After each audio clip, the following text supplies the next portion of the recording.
శ్రీమద్ శ్రీమద్ హనుమంతుడమ్మ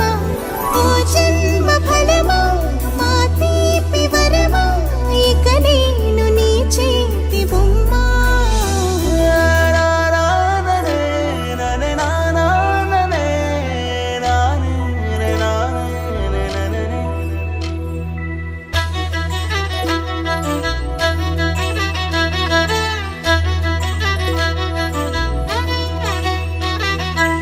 బుడి అడుగుల పుడతావు అంటూ పొగడాలి ఈ లోకమంతా నీ అల్లరంతా కళ్ళారకంటూ నే మురిసిపోతూనే ఉంటా ఈ చిట్టి పొట్టి హనుమంతుడికి రవితేజ నానారు అంట నానారిలోని ఆ మంచి నడతా నువ్వు మించిపోవాలి అంట